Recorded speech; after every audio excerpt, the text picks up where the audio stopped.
Fala, filhotes, vocês estão vivos? Dando continuidade aos nossos vídeos recentes agora sobre a filosofia patrística, a filosofia dos padres da igreja, dos patriarcas da fé cristã, daqueles que tentaram conciliar a religião cristã e a teologia cristã com a filosofia grega e fazendo com isso, criando com isso a filosofia cristã. Vamos falar de Tertuliano, que também viveu no século II depois de Cristo. Falamos no vídeo anterior sobre São Justino. Então, diferente e oposta à de São Justino é a atitude de Tertuliano em relação à filosofia. Para Tertuliano, de cultura latina, existe uma oposição radical entre a razão que atua nos filósofos e a fé que caracteriza o cristão. Razão e fé são duas coisas inconciliáveis, segundo Tertuliano. Não pode haver concordância alguma entre a razão humana e a revelação divina, a revelação de Deus.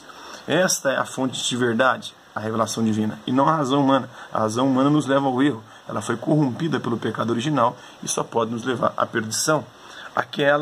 A razão é sempre fonte do erro. A fé é aquela que nos salva, que nos purifica. E a razão acaba por fazer nos perdermos, nos corrompermos. Apesar de reconhecer que, em alguns casos, a filosofia grega vislumbrou vestígios da verdade que é Deus em Jesus Cristo, o que ocorreu sobretudo com os estoicos. Os estoicos que chegaram muito próximo. Os estoicos tinham uma visão muito interessante. Eles defendiam a apatia, ou seja, não devemos nos apaixonar, porque as paixões são as raízes de todo o sofrimento. E devemos viver uma vida conforme a natureza, conforme os ditames da natureza, e devemos fazer aquilo que devemos, ou seja, devemos cumprir as nossas obrigações, porque essa é a fonte da felicidade. A fonte da felicidade é não se apaixonar por nada nem por ninguém, porque isso nos faz sofrer. Paixão veio do grego patos, que quer dizer doença, que quer dizer sofrimento, que quer dizer dor. Então o que é a paixão? É uma dor que nos faz sofrer, é uma doença que nos faz sofrer. Então os estoicos diziam que nós devemos viver a apatia, não nos apaixonar por nada nem por ninguém, e buscar viver conforme a natureza estipulou, segundo as leis da natureza, e também cumprindo as nossas obrigações, fazendo aquilo que devemos fazer, porque cumprindo as nossas obrigações, nós estaremos assim no caminho certo para a felicidade, segundo o estoicismo. Tertuliano faz questão de acentuar que se deveu uma apropriação indevida por parte deles do Antigo Testamento, como se os estoicos tivessem tido acesso ao Antigo Testamento e se inspirado nele para construir a sua filosofia, que como fonte de revelação pertence por direito aos cristãos, mas por direito mesmo o Antigo Testamento ele pertence aos judeus, ao povo hebreu.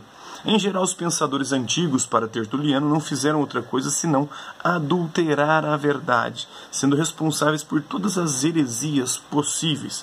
Foram, a seu ver, verdadeiros patriarcas de todos os hereges. Então, o que ele vai dizer sobre uma obra dele, sobre a prescrição dos hereges?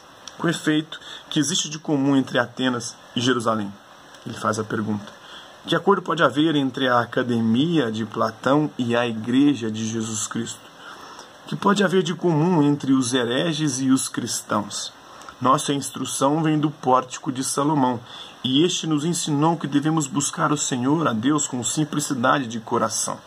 Longe de vós qualquer tentativa de produzir um cristianismo mitigado com o estoicismo, com o platonismo, com visão de mundo das ideias, mundo sensível, ou o neoplatonismo de Plotino, e a dialética, a contradição, o movimento constante e deturpado da realidade. Depois que possuímos a Cristo, não nos interessa discutir sobre nenhuma curiosidade, vai dizer Tertuliano. Nem nos interessa qualquer investigação depois que desfrutamos do Evangelho, da boa nova, da boa notícia de Jesus Cristo. Basta-nos a nossa fé, a nossa crença em Deus, pois não pretendemos ir atrás de outras crenças nem compreender coisas que Deus nos escondeu.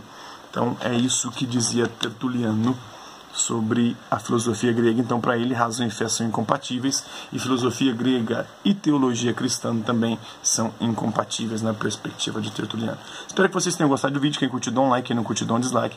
Quem se interessar pelo conteúdo do canal, é só se inscrever, ativar o sininho, aguardar as notificações e os próximos vídeos. É isso aí. Hasta la vista, babes, e até a próxima.